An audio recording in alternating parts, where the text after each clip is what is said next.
శ్రీకాకుళం జిల్లా ఎల్లనపేట మండలం కత్తుకొల్లు వలస గ్రామం ఎంపీయూపీఎస్ పాఠశాలలో జరుగుతున్నటువంటి అంబేద్కర్ అంటే భారత రాజ్యాంగ దినోత్సవం జరుగుతుంది.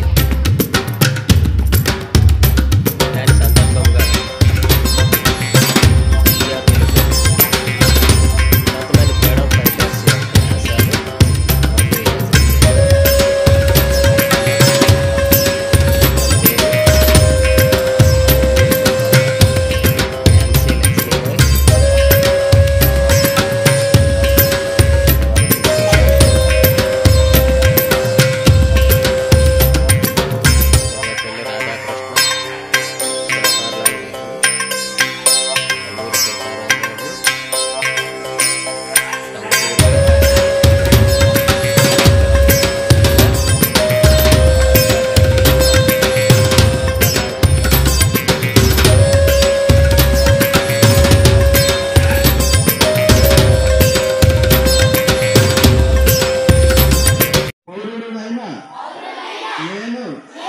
పౌరులు సమూహాలు సంస్థలు లేదా పౌర సంస్థల మధ్య ప్రతి వివాదం శాంతియుత మార్గాల ద్వారా పరిష్కరించడానికి నాగరిక సమాజం యొక్క సార్వత్రిక సూత్రం పై విశ్వాసాన్ని ధృవీకరిస్తూ దేశం యొక్క సమగ్రత మరియు ఐక్యతను పెరుగుతున్న ప్రమాదం దృష్ట్యా భారతదేశంలో ఏ ప్రాంతంలో అయినా లేదా నా పొరుగు ప్రాంతంలో ఏదైనా వివాద విషయంలో శారీరక హింసను ఆశ్రయించమని నేను ప్రతిజ్ఞ చేస్తున్నాను.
నా తోటి ఉపాధ్యాయులందరికీ నమస్కారాలు. అలాగే మన పాఠశాల విద్యార్థులందరికీ నా శుభాశీస్సులు. ఈరోజు మనం రాజ్యాంగ దినోత్సవం జరుపుకుంటున్నాం మన పాఠశాలలో. అంటే ఇది ఎప్పటి నుండి లేదు, 2017 నుండే నరేంద్ర మోడీ గారు రాజ్యాంగ పరిషత్ అమలు చేసింది కాబట్టి నవంబర్ 16 కాబట్టి 2017 నుండి నవంబర్ 26 నుండే కొత్తగా రాజ్యాంగ దినోత్సవం అని పెట్టారు. అప్పటి నుండే ఈ రాజ్యాంగ దినోత్సవం జరుపుకుంటారు. అయితే రాజ్యాంగానికి ముందు మనకి చాలా హిస్టరీ ఉంది.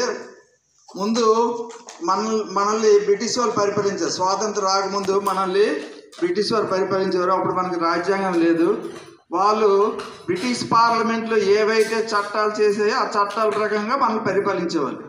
తర్వాత మన నాయకులు చాలామంది స్వాతంత్రం తిరిగి. ఈరోజు ప్రాముఖ్యత ఏంటో తెలుసు కదమ్మా? ఏంటమ్మా? సోషల్ డేనా ఇంకా ఏమైనా ఉందా? భారత రాజ్యాంగ దినోత్సవం. ఏంటది? భారత రాజ్యాంగ దినోత్సవం. మీరు ముందుగా చెప్పవలసింది ఏంటి అనేసి అంటే భారత రాజ్యాంగము రచించింది ఎవరు? డాక్టర్ బిఆర్ అంబేద్కర్ గారు. అందుకే ఆయన కోసం ప్రత్యేకంగా ఈ భారత రాజ్యాంగ దినోత్సవాన్ని మనం జరుపుకుంటూ ఉన్నాం. అయితే ఈ భారత రాజ్యాంగ దినోత్సవాన్ని ఎప్పటి నుంచి జరుపుకుంటున్నామో ఇందాక మన వ్యాసారు చెప్పారు. ఎప్పటి నుంచి జరుపుకుంటున్నాము? 2015 నుంచి జరుపుకుంటున్నాం. దానికి శంకుస్థాపన చేసింది ఎవరు? శ్రీ నరేంద్ర మోదీ గారు. ఎప్పటి నుంచి? 2015. అది ఎందువలన అనేసి అంటే సామాజిక విజ్ఞాన దినోత్సవం నాడు మామూలుగా ఆయన విగ్రహానికి శంకుస్థాపన కోసం అనమాట ముంబైలో జరుగుతున్నప్పుడు నరేంద్ర మోదీ గారు వెళ్ళారు. అక్కడ ఒక పునాది రాయి వేశారు. ఎప్పుడు అనేసి అంటే 2015 అక్టోబర్ 11వ తేదీ. ఆ రోజున ఆ విగ్రహాన్ని చూసి ఆయన ప్రేరణ పొంది ఇలాంటి మహానుభావుడికంటూ ఒక రోజంటూ ఉండాలి అంటే ఏ రోజు అది అయి ఉండాలి? ఆయన రచించినటువంటి రాజ్యాంగ దినోత్సవమే అయి ఉండాలి. ఆయన రాజ్యాంగము ఎప్పుడు రచించారని చెప్పుకున్నారు? ఇప్పుడు చెప్పండి. 2015 నవంబరు 26న మామూలుగా పడింది. అప్పటి నుంచే ఆ రోజుకంటూ ప్రత్యేకత ఉండాలి కాబట్టి శ్రీ నరేంద్ర మోదీ గారు ఈ 2015వ సంవత్సరము అలాగే నవంబరు 19వ తేదీని దీనికంటూ ఓ చట్టం చేశారు. ఆ చట్టాన్ని వెంటనే అమలు చేశారు. అది 26 నుంచి కూడా ఉన్న అప్పటి నుంచి అమల్లోకి వస్తుంది. అప్పటి నుంచి భారత రాజ్యాంగ దినోత్సవంగా మనము జరుపుకుంటూనే ఉన్నాం. అదే 2015వ సంవత్సరంలో వార్షిక దినోత్సవాలు జరిపారు.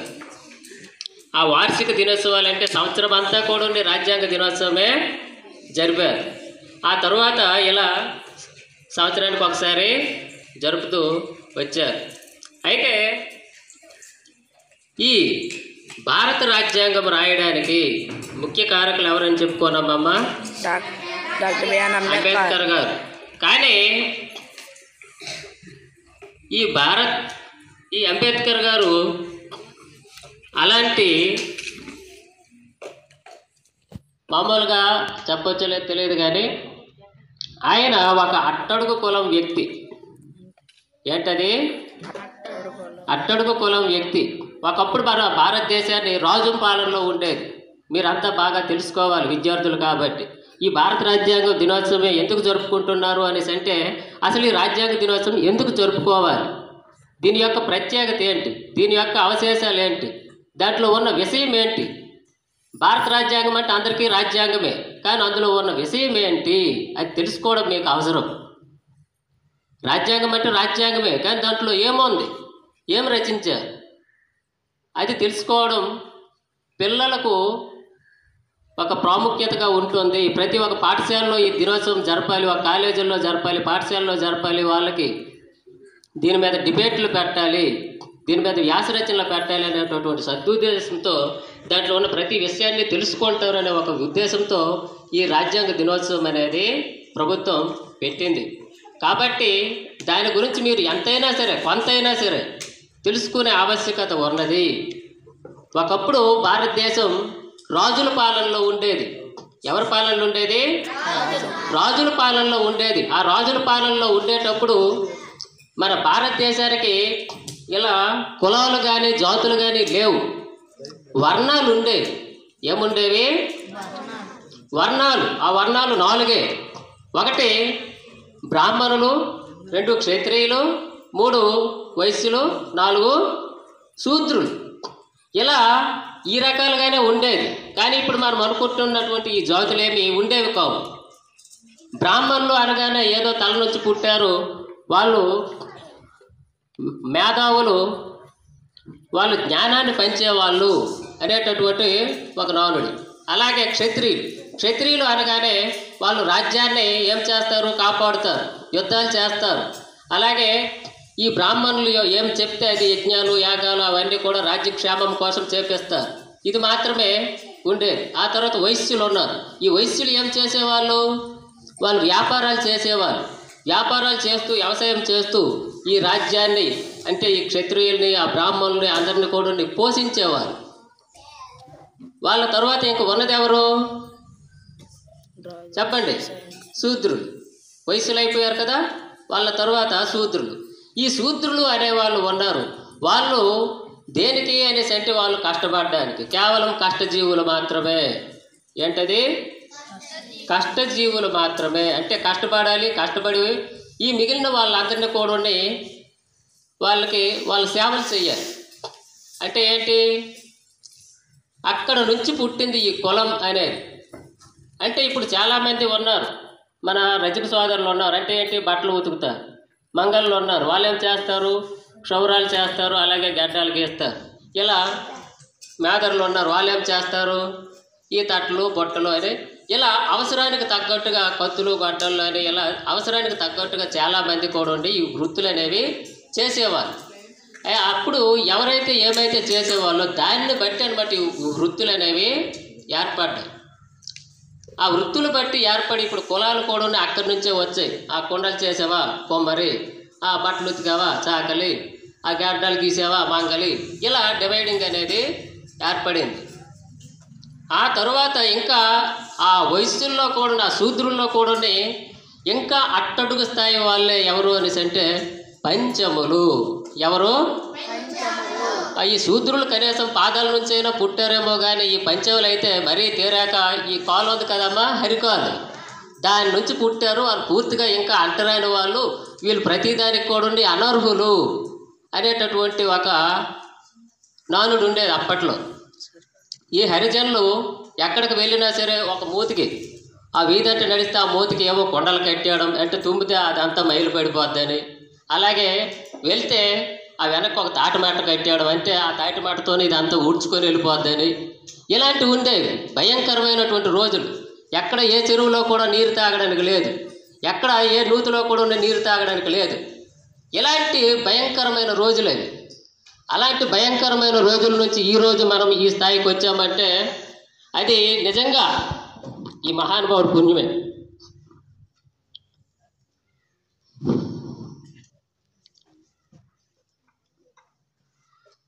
అయితే వినండి, అంబేద్కర్ గారు కూడా ఇలాంటి బాధలన్నీ అనుభవించారు. ఎందుకు? అదే కులం నుంచి ఆయన కూడా వచ్చారు కదా, కాబట్టి అదే పంచమ కులంలో పుట్టినటువంటి వ్యక్తి ఆయన.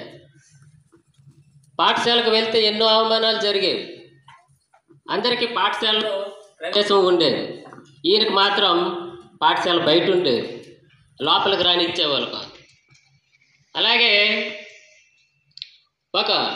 ఏమైనా సరే మామూలుగా ఒక నీరు తాగడానికి కూడా అర్హత ఉండేది కాదు. ఇప్పుడు మనం వెళ్తూ ఉన్నాం ఇష్టారాజ్యముగా, ఎక్కడ పడితే అక్కడ నీళ్ళు తాగేస్తూ ఉన్నాం, అన్నీ చేస్తూ ఉన్నాం, అందరితోనే కూర్చుంటూ ఉన్నాం.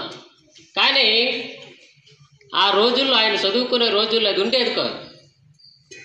ఎందుకు ఉండేది కాదు అనేసి అంటే వర్ణ వివక్షత. ఆయన తక్కువ కులంలో పుట్టాడు అనేటటువంటి ఒక వివక్షత బలంగా ఉండేది. ఒక గుడిలోకి రానిచ్చేవాళ్ళు కాదు, ఒక బడిలోకి రానిచ్చేవాళ్ళు కాదు, అలా ఉండేది. కానీ చదువు విషయంలో మాత్రం మహా మేధావి. అంత తెలివైన వ్యక్తి. మామూలుగా ఒక టీచరు ఏదో బోర్డు మీద లెక్కలు చెప్తూ ఉంటే అక్కడ ఉన్నటువంటి ఏ విద్యార్థికి రాకపోతే నేను చేస్తానండి అనేసి అంటే ఆ సందర్భంలో కూడా అయ్యో ఆ బోర్డు దగ్గర మా యొక్క తినే క్యారేజీలు ఉన్నాయండి, ఆయన ముట్టేస్తే మైలైపోతాయండి, ఇలాంటివి ఉండేవి. ఆ బోర్డు దగ్గర కూడా తీసుకెళ్ళనిచ్చేవాళ్ళు కాదు.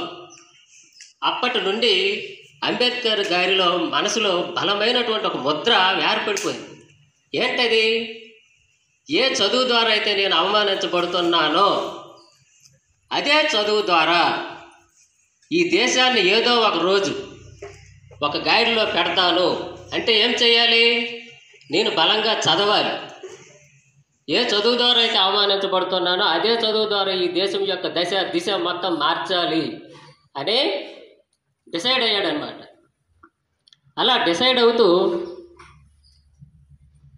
చదవడం ప్రారంభించారు. అలా చదువుతూ ఆయన మామూలుగా ఆయన యొక్క తండ్రి అప్పట్లో బ్రిటిష్ అధికారుల దగ్గర ఒక చిన్న ఉద్యోగి, ఈ ఒక రాజుగారి దగ్గర. అలాంటి ఉద్యోగి అయ్యింది కూడా ఏదో ఆయన చిన్నతనంలోనే ఆయన రిటైర్మెంట్ అయిపోయింది. అప్పటి నుంచి కూడా అంబేద్కర్ గారికి కొద్దిగా ఆర్థికంగా ఇబ్బందులు ఉంటాయి. అలాంటి ఇబ్బందులు ఉన్నప్పుడు కూడాను ఏదో కాస్త ఇబ్బందులు పడుతూ చదివారు. తక్కువ జాతి కులంలో 10వ తరగతి పాస్ అవడం ఆ రోజుల్లో ఆయనతో ప్రథమం. ఈ తక్కువ కులంలో కూడా ఎంత గొప్పగా చదివిన విద్యార్థి ఉన్నాడా అని చాలామంది ఆయన ప్రోత్సహిస్తూ కొంతమంది చదివించారు. అలా చదువుతూ ఏం చేశారు అనేసి అంటే, అప్పట్లో బరోడా మహారాజు గారు ఉండేవారు. ఆ బరోడా మహారాజు గారి సహాయంతో ఈ కొలంబియా యూనివర్సిటీకి వెళ్ళి అక్కడ ఆయన యొక్క చదువుని ప్రారంభించారు.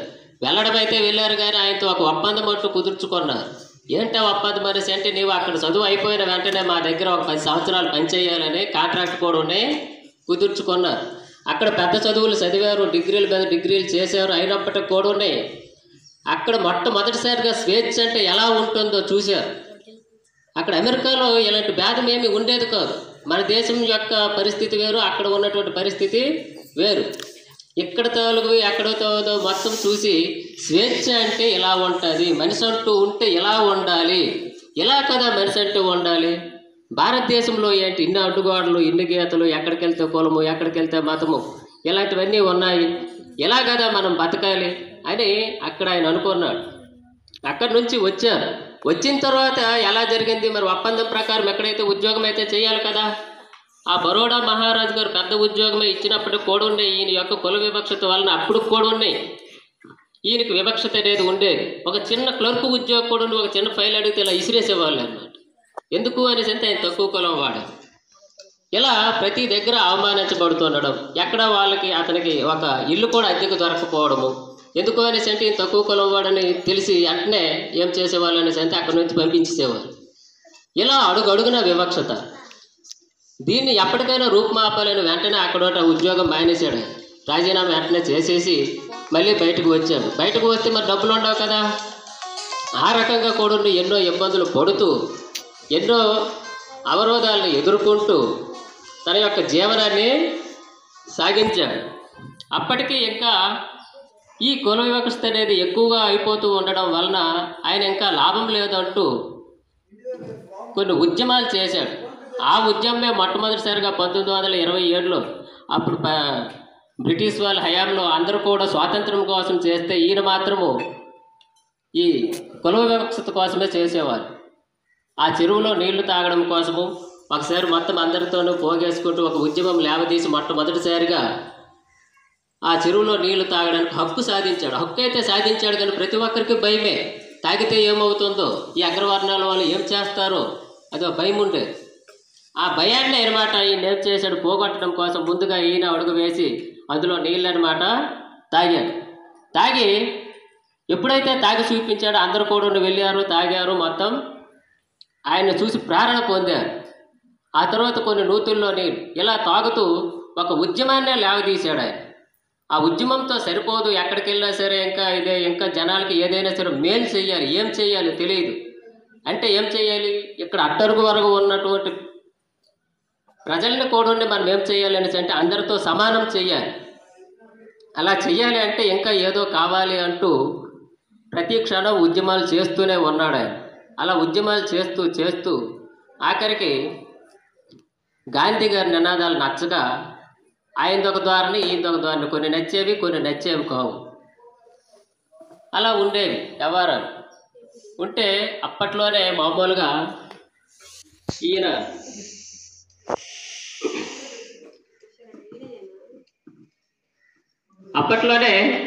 ఏం చేశారు అనేసి అంటే ఉద్యమాలు చేశారు.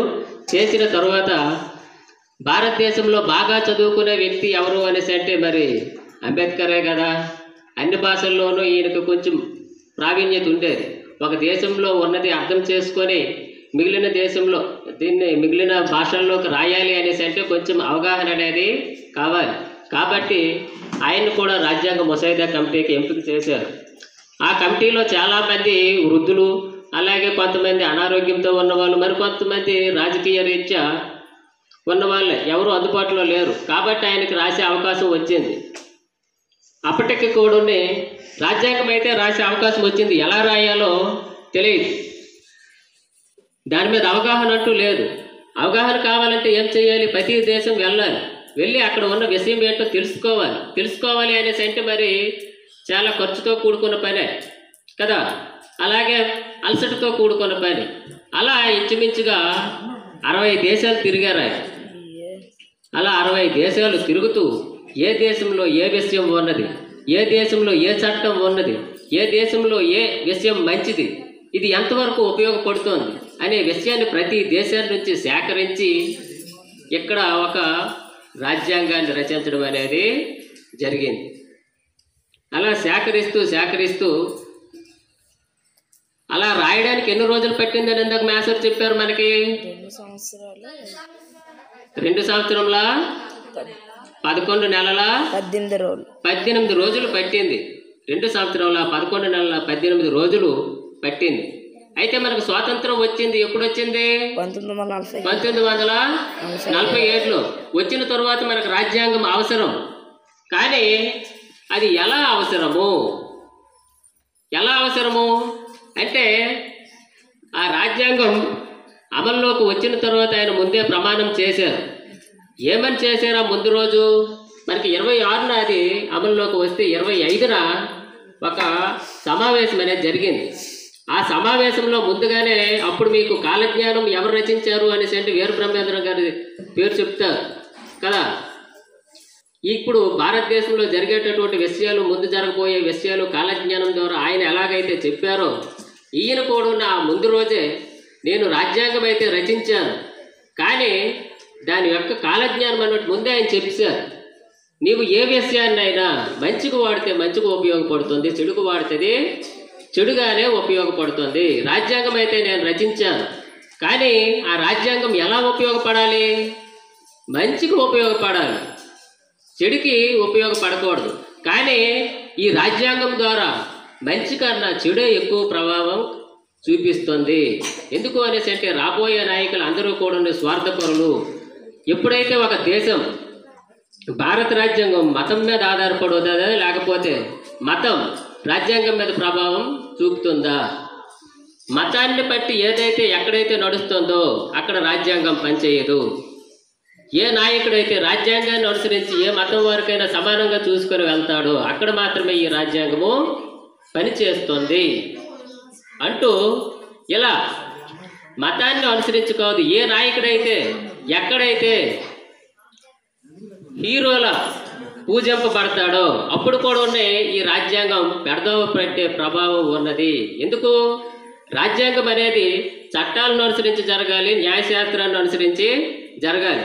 అంతేగాని ఈడు మా కులం వాడు, ఈ మతం వాడు అంటూ ఎక్కడైతే జరుగుద్దో అక్కడే ఆ రాజ్యాంగం అనేది దెబ్బైపోద్ది అని ఆనాడే ఆయన చెప్పారనమాట.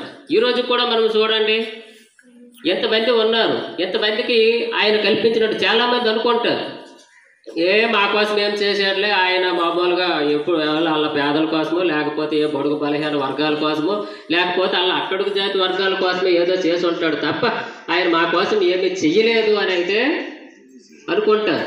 కానీ ఆయన అందరి కోసం అన్నీ చేశారు. ఏం చేశారు? ఈ రోజులో ఒకప్పట్లో మనము నెహ్రూ గారి గురించి మామూలుగా చెప్పుకున్నట్లయితే మీకు బలమైనటువంటి ప్రతి ఒక్కరికి బలమైనటువంటి ఒక ఆయుధం కల్పించారు. అదేంటో తెలుసా? ఓటు అనేటటువంటి ఒక హక్కు. ఆ నెహ్రూ గారు అన్నారు ఆనాడు ఏమని, ఏదో పెద్ద పెద్ద వ్యాపారవేత్తలకి వాళ్ళకి వీళ్ళకి ఓటు హక్కు ఉంటే సరిపోద్ది అని అన్నారు. అదే మరి మీరు జాతిపితగా పూజించబడుతున్నటువంటి గాంధీ మహాత్ములు కూడా ఉండి తెల్లారులు వేస్తే పట్టుకోటు కోసం ఏ కూలుకో నాలుకో వెళ్ళిపోతారు, ఈ పేదలకి ఎందుకు ఓటు హక్కు? ఏదో బాగా చదువుకున్న వాళ్ళకి లేకపోతే పెద్ద జాతి వాళ్ళకి ఏదో ఇస్తే బాగుంటుంది, వాళ్ళకెందుకులే ఓటు హక్కు అని అన్నారు. కానీ అంబేద్కర్ గారు పట్టుపట్టి 18 సంవత్సరాలు నిండిన ప్రతి ఒక్క పౌరుడికి కూడా ఉండి, అది ఆడ మగ అందరికి కూడా ఉండి ఓటు హక్కు అనేది ఉండాలి. ఆ ఓటు హక్కు ద్వారా వాళ్ళ యొక్క దిశ మారుతుంది. ఆ ఓటు హక్కే గనక లేకపోతే ఏ నాయకుడు కూడా వాళ్ళకి పట్టించుకునే దాఖలాలు ఉండవు అని ఆ రోజు పట్టుబట్టి ఈ బలమైనటువంటి ఆయుధాన్ని ఆ రోజు భారత రాజ్యాంగం ద్వారా కల్పించారు. ఒకప్పుడు స్త్రీలు వంటింటికి మాత్రమే పరిమితం అయి ఉండేవారు.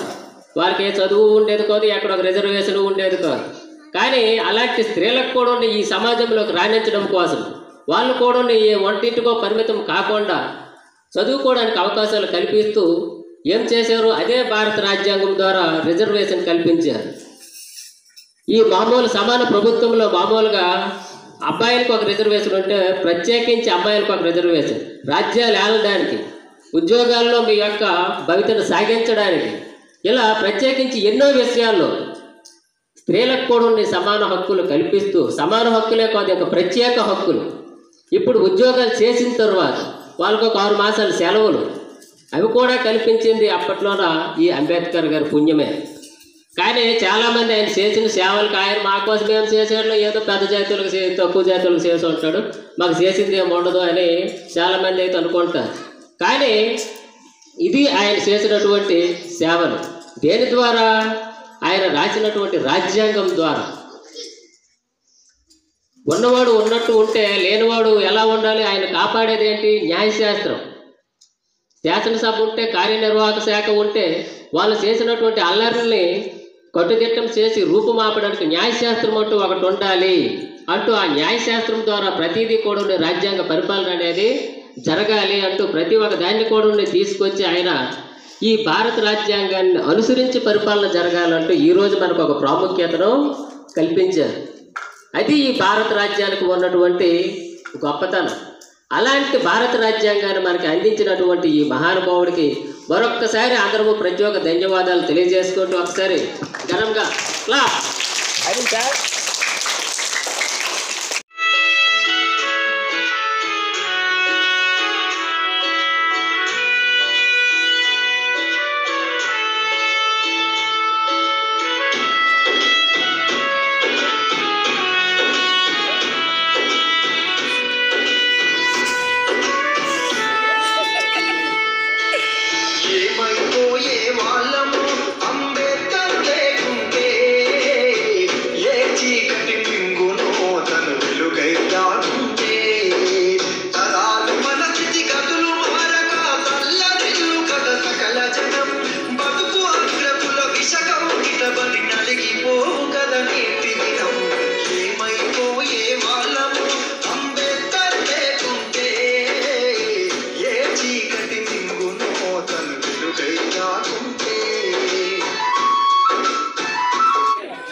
కపిల్ గారు చూడరా